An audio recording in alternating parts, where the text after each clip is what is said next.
Talvez esse cliente ele olhe para você e fala, João, tá ok, eu entendi o seu trabalho, eu vi o seu portfólio, mas não é exatamente o que eu quero. E tá tudo bem, gente, porque talvez esse cliente, né, sei lá, seja uma pessoa, tem de tudo nessa vida. E talvez esse cliente seja aquele cara invejoso que, sei lá, que quer uma porta, que quer um projeto raso igual ao do cunhado dele, porque ele quer copiar o projeto do cunhado, que tem uma porta monumental, e é uma arquitetura que você não acredita. E aí, eu acho que um ponto também super importante que a gente tem que questionar é o que você acredita, né, enquanto arquitetura também, para que você possa comunicar isso lá no seu portfólio. Eu vou deixar esse gancho aqui, mas eu vou voltar só para que a gente consiga discutir melhor sobre isso. Então, vamos pensar o seguinte, ó. Quando eu quero colocar essa questão, né, o cliente, será que o cliente está interessado no seu trabalho? Por que eu te faço essa pergunta? Porque o portfólio, ele é uma peça muito estratégica nesse sentido. E aí eu vou até usar uma analogia aqui para tentar te explicar isso. Imagina o seguinte, a gente tem uma ponte, tá? A gente tem uma ponte, você está no início dela e o cliente está no meio dela. No fim dela. Então você está no início, ele está no fim. No meio dessa ponte a gente tem um portfólio. E aí é um ponto que eu acho muito importante, por quê? Porque se o cliente chega, e aí vocês vão andar até essa ponte, tá? Então, tanto você, profissional, vai andar até o meio dela, quanto o cliente vai andar até o meio para que vocês vejam esse portfólio.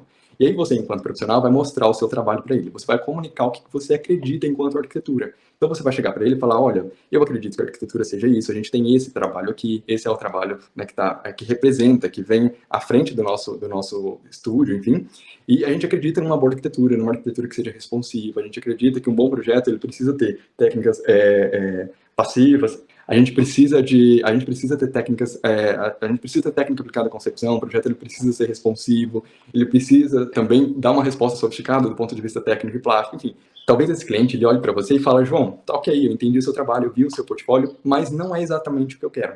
E tá tudo bem, gente, porque talvez esse cliente, né, ele sei lá, seja uma pessoa, tem de tudo nessa vida. E talvez esse cliente seja aquele cara invejoso que, sei lá, que quer uma porta, que quer um projeto raso igual ao do cunhado dele, porque ele quer copiar o projeto do cunhado, que tem uma porta monumental, e é uma arquitetura que você não acredita.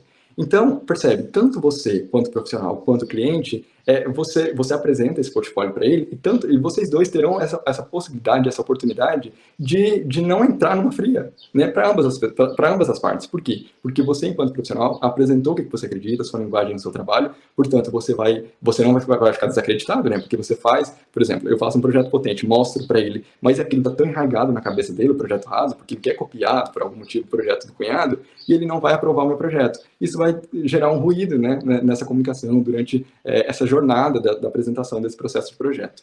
Então, ele vai ter a oportunidade de não fechar comigo, porque ele fala, não, João, não quero isso. E eu também vou ter a oportunidade de conhecer ele e falar, não, então se você quer isso, procura o fulano, porque eu não faço, a minha arquitetura é essa, entende? E aí, então, vocês terão essa oportunidade, né? Então, tanto o cliente vai saber, e aí, olha que legal, se o cliente identifica com o seu trabalho e você também com a expectativa dele, isso tudo está muito alinhado, vocês vão pegar esse portfólio, vocês vão, né, vocês estão no meio dessa ponte, agora vocês vão andar até o final dela juntos, né? Por quê? Porque as expectativas foram alinhadas, tudo que você acredita enquanto arquitetura está alinhado com o que ele quer.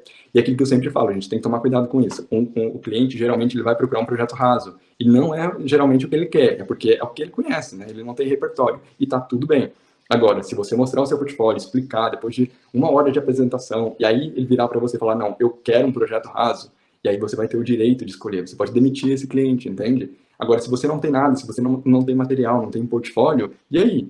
Como que isso vai ser? Aí você pega esse cliente no escuro, ele também está no escuro, entende? Que é ruim para os dois lados. Então, ambos estarão no escuro, porque tanto ele não conhece o seu trabalho, como você também não sabe a expectativa dele. Então, quando você mostra o seu trabalho, né, é uma oportunidade. Então, a gente está vendo que a gente vai além daquela questão de se é necessário, se é pré-requisito, porque é pré-requisito, isso não há discussão. Mas, para além disso, é uma vantagem para você, enquanto arquiteto, né? Então, isso é muito importante. E aí, também, outro ponto, eu já lembro o que estava ali no slide, que eu acho que é muito importante a gente falar também, é que a arquitetura, eu acho que ela é uma profissão que às vezes é um pouquinho injustiçada, né? Porque se tem muitas pessoas falando mal, né, da profissão, do tipo, o mercado está saturado, se você entra no grupo de arquitetura, né, tem 300 pessoas falando mal da profissão.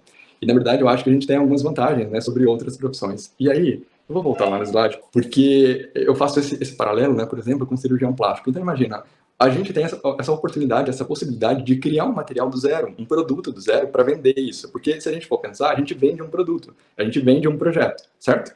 E aí eu fico pensando, por exemplo, o cirurgião plástico, né? Se hoje eu quisesse fazer uma rinoplastia e eu fosse procurar um cirurgião plástico, eu procuraria esse profissional e gostaria muito que ele tivesse, gostaria não, seria um pré-requisito para mim que ele tivesse pelo menos umas 50 cirurgias no portfólio dele. Eu gostaria de ver essas imagens, conversar com esses pacientes, né, para saber. Só que como que ele vai fazer isso se ele é recém-formado? Tá, que tem aquele processo do residência, né, e tem esse processo tudo, mas percebe que é muito mais difícil em relação à arquitetura, porque ele não pode, como a gente faz, a gente pega um projeto do zero, cria, dá vida a isso e coloca no portfólio. Ele não pode fazer isso, ele não pode pegar um boneco, esculpir o nariz do boneco de cera ou de alguma coisa e apresentar isso para o cliente dele, para o paciente dele. Isso não vai funcionar, né? Ela quer um caso real. Na arquitetura não é assim, e eu já vou também falar sobre isso, né? Sobre essa questão do render no portfólio, será que isso funciona? Então a gente tem essa oportunidade muito grande de fazer um portfólio não só de criar esse produto, mas criar esse produto com uma com a sua visão, né, para que você alinhe isso com a expectativa daquele prospecto, né, daquele cliente. Então por isso que é muito importante você ter o portfólio, porque você vai comunicar isso e também, é aquilo que eu disse lá atrás, ele precisa ver isso, ele precisa se alinhar e ele precisa também ver o seu trabalho, né, ele vai querer, né, não há dúvida disso, tá?